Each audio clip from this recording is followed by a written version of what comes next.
In order to get a good understanding of the impact that humans had on the earth, we take the entire time period and divide it up into distinct regions, if you will.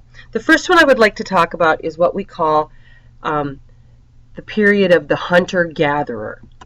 The hunter-gatherers were people that did exactly that. They hunted and they gathered to get all the resources that they needed for survival, or for building their homes, or for their energy supply and fire, clothing, absolutely anything they had to go out and get.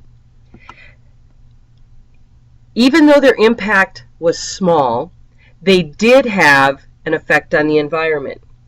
First of all, they hunted animals.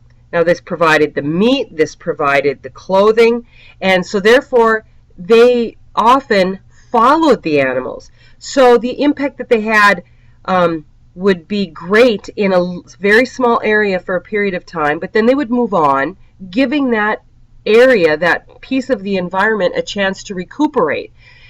But it did have a negative effect on the population of the animals that they were hunting. Now, because they hunted, they wanted to be able to find these animals. So another really big impact that they had was that they had to burn the prairies. They burned the prairies so they could actually see the animals and be able to slaughter them and be able to attack them. While burning the prairies had an impact, it actually helped with the grasses because it got rid of some of the infectious weeds. The dangers with burning the prairies came in that it actually provided a manner in which our atmosphere became polluted during that time period. The second period of time I'd like to talk about is what we consider or call the agricultural revolution. Now, hopefully you all know, because we come from North Dakota, that agriculture is the raising of crops and livestock for food or other products. See, what happened in the natural evolution from hunter-gatherer to agricultural revolution is that men and women, found that if I could go and get that animal and pen them up, I wouldn't have to be chasing them all over the country to hunt them down and butcher them. If I could save the seeds and plant them very close to where I lived, then I wouldn't have to go gathering day after day to find my roots and leaves and seeds to use to feed my family. So that mentality gave birth to what we now call agriculture. The domestication of plants and animals started over 10,000 years ago. And it wasn't in North Dakota.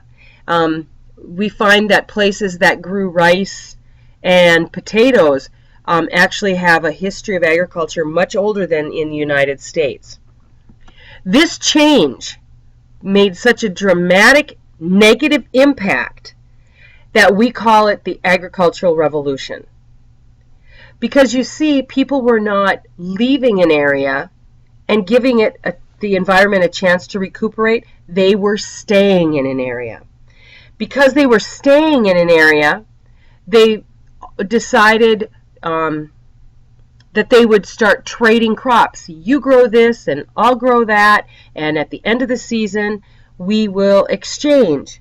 So they were not very diversified. However, they needed a large workforce in order to work these domestic crops.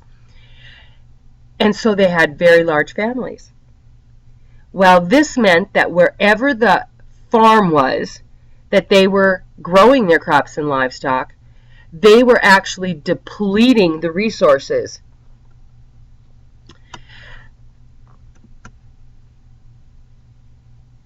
The agricultural revolution allowed human populations to grow at an unprecedented rate.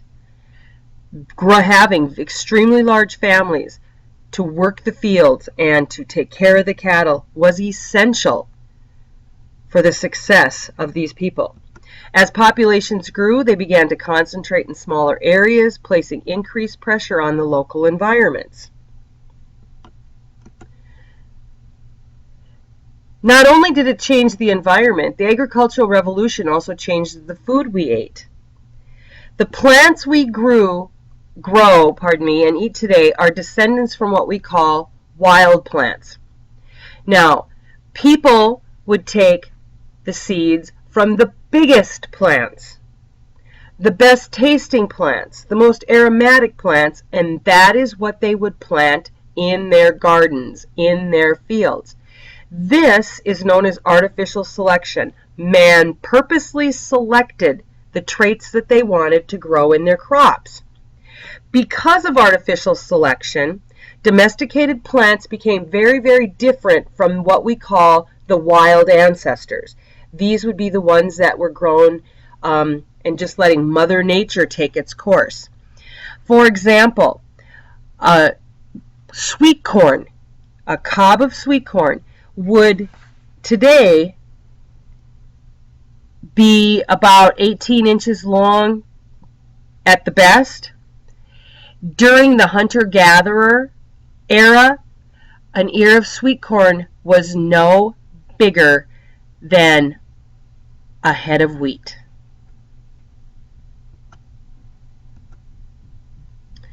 During the agricultural revolution, many habitats were destroyed.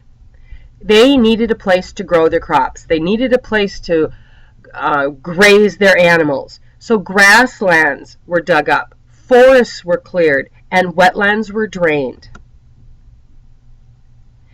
This leads to soil loss due to erosion, an increase in flooding, and of course, shortages of water, surface waters that were stored in the wetlands. A technique known as slash and burn was one of the earliest ways that land was actually converted to farmland. And you still see today, if you take a chance to get out of towns and cities, that in the spring of the year and the fall of the year, many farmers still do a type of slash and burn where they will burn off their fields. Now, the reason they burn off their fields is to get the vegetation off of there. Some crops will prosper, if you will. They need that burning technique in order to become more successful the next growing season.